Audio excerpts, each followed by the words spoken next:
Welcome back to Arise Primetime, where we offer perspectives on the news and talking points of the day. I'm Somna Sambo. And now President Bola Tinubu says he takes full responsibility for the economy of the country and is assuring Nigerians that he's working to lead Nigeria towards economic and social prosperity. Addressing Afenifere leaders at the residence of Parube and Fashoranti in Akure, the Ondo State capital, President Tinubu emphasized his commitment to ensuring Nigeria is reformed for greater efficiency. He said Nigeria will survive the current economic challenges and that there's light at the end of the tunnel.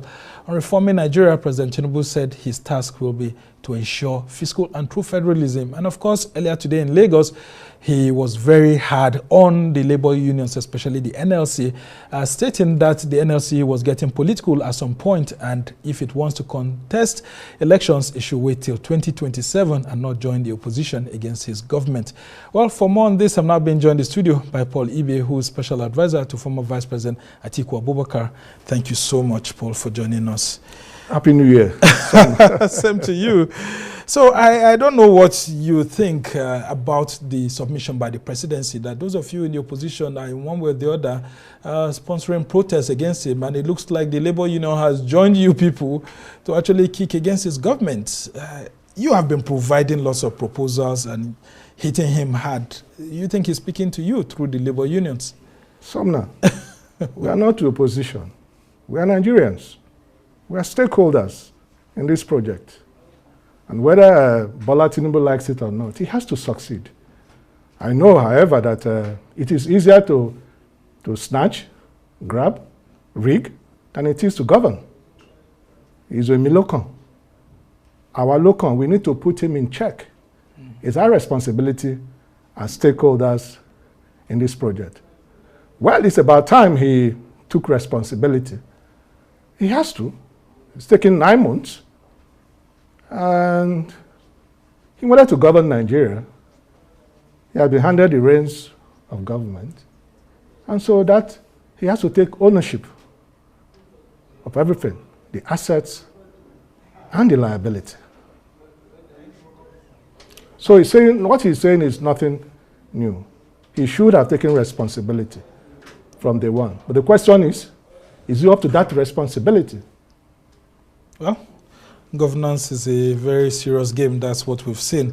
But I'm just taking you back to sometime in 2012 when we had a similar situation that subsidy was removed and all of that. President Tinubu wrote a very long epistle telling President Jonathan that he had broken the social charter with the Nigerian people and saying it shouldn't have been removed on time and all of that. Now, I've seen the bickering between you and the government, including about the $3 billion that the government took as loan, which people say that we haven't really seen much. As you try to provide economic alternatives through your submission, the government also tries to say that it looks like you're not seeing things the way they are in the government. So how do you, how do you see that perspective?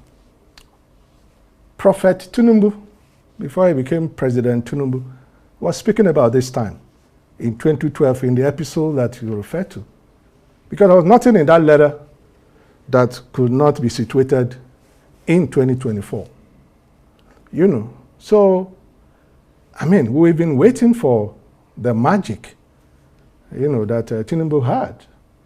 The magic that led to his building Lagos. We forget that Lagos has been the federal capital for donkey years, has enjoyed resources, you know, infrastructure development. And so I wonder where, you know, the claim that he built Lagos, you know, came from. Now is the time for the hard work. Let him walk, you know, the talk. I mean, where are those magical things that were attributed to him? Where is his economic, so-called economic team? What we are seeing in the last 9 months is trial by error. Is the kabu-kabu kind of economic policy, where you pick passengers, drop them in Ojuelegba, change you know, course, start heading to Oshodi. That's what we have, you know, been seeing play out, you know, in the last 9 months. So nothing seems to have changed. But again, let us ask ourselves, you know, a question: what did Tinubu promise us? Tinubu promised that he was going to follow the path of former President Buhari. What was that part? Massive loan, taking of loan. We haven't taken loan to pay the interest on the loan, not the loan itself, not the principal. Yeah. Buhari was known for bigotry and nepotism, crass bigotry and nepotism. That's why we say, play out. Why must ministers and government officials of choice cabinet positions come from a section of the country? Aren't we done with that? We thought we had seen the worst of that during the Buhari era. But here we are. It's a continuation. It's a continuation of the Buhari policy. And do you think this government is overwhelmed? They're going to be overwhelmed. And what we're asking as the opposition is that they need to be very deliberate about the choices that they make, the policy choices. You see, our future, not about it. You should stop this scapegoatism.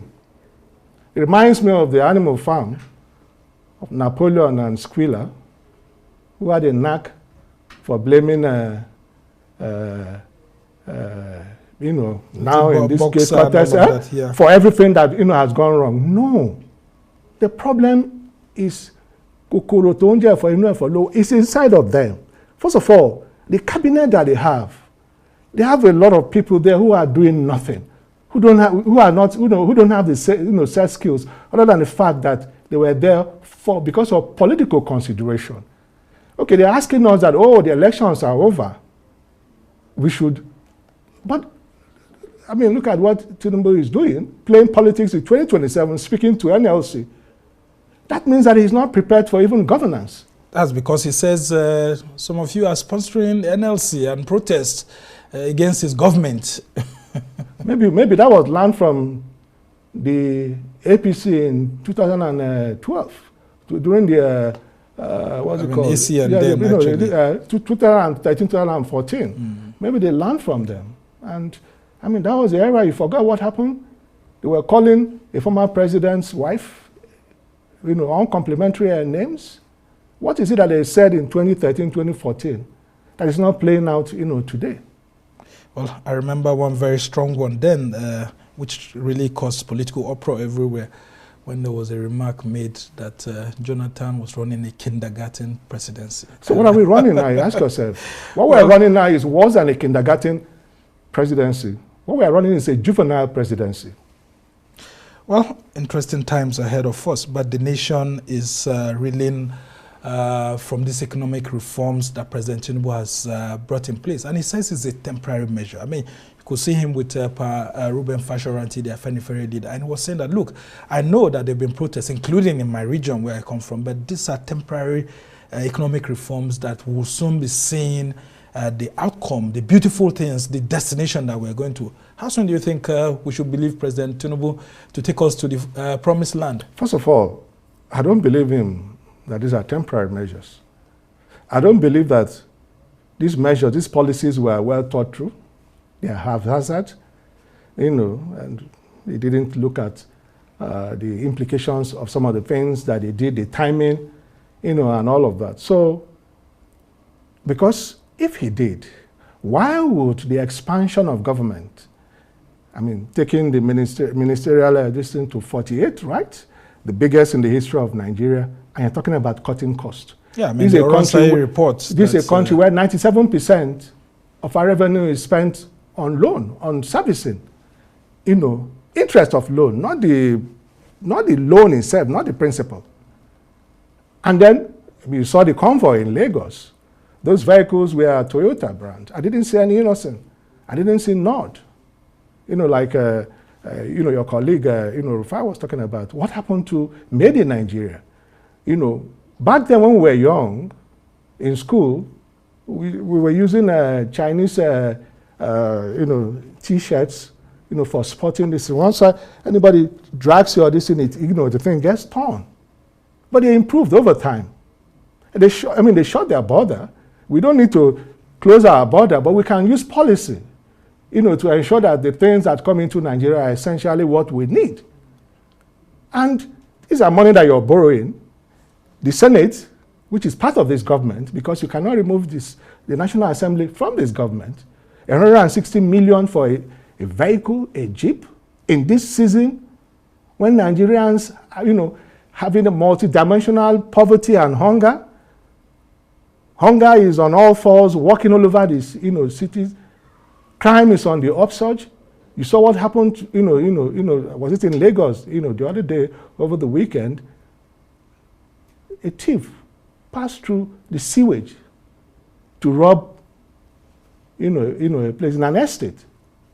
And they discovered that, and they were able to apprehend him. And it's happening all over the place. And so what alternatives are you offering? I mean, you are the opposition and you're supposed to be loyal to the country. If it were in the UK, I mean, you say Her Majesty or His Majesty's loyal opposition. I mean, shouldn't you be providing alternative, policy alternatives? We are providing alternatives. If Tinubu says this and it's not working well, what would you have done better if you were in government? We are providing, I mean, if you look at the engagement that we have had, there is none of them listening. We are providing alternatives on a daily basis. The question is, are they even capable of deciphering, what we are saying? Are they prepared, for this? I mean, it's like somebody who didn't pass through school. How would the school pass through you? You didn't learn, you learned nothing. So this fabled Tinubu, this thing was, I mean, I think the man was, it was just a make-believe. Well, and to think that Tinubu and Atiku Abubakar, your principal, were colleagues, they were almost in the same line of political thinking at some point in time. Shouldn't it be time for friends to help friends? I mean, with ideas. If Tinubu has run out of ideas, shouldn't Atiku Abubakar provide help to a friend in need? This is not about Atiku Abubakar and Tinubu. This is about Nigeria. And I believe that, His Excellency Atiku Abubakar, as a patriot, has used, all available, opportunities that he has to be able to pass, a message across. Listen, diversity, inclusiveness is a tool for national unity. Do you understand what I'm talking about? It is. I'm tempted to conclude that there is a deliberate policy, which wasn't started by the Tinubu, then Buhari, to ensure that the southeast of Nigeria is, under, perpetual, crisis. Why do I say that? Why is it that years after, Sunday Igboho just buried his, mother, he had the benefit of burying his mother. Nnamdi Kanu did not. He was in detention. So Sowore is free, man. The court had just struck out, the matter that the federal government took him to court. Colonel Dasuki became a free man about 2 years or thereabout ago. What is it that Nnamdi Kanu did that they didn't do? Or perhaps the reason why he's still in detention is that his name is Nnamdi Kanu. I'm not a supporter of separatist. I don't promote separatist agenda. But what is good for the geese is good for the gander. We must take cognizance of the fact that as long as Nigeria is one entity and we are one people, what applies to Sumner must apply to Paul Ibe. Otherwise, anybody that thinks they're going to ride on the back of others to achieve their agenda, as far as this Nigeria is concerned, like I'm saying, as long as we remain the country that we are, that person is, has something. All right, very well said. And of course, Buhari has said that time that voting actually has consequences. So if the Southeast didn't vote for him, he felt that the Southeast was just a dot in the circle. When the elections are over, whether a group voted for you or not, whether an individual voted for you or not, you have a responsibility to them. I mean, he just said that he has a responsibility. And that responsibility includes to those who didn't vote for him. Well, that's for patriotic leaders, actually, people who want to build a nation.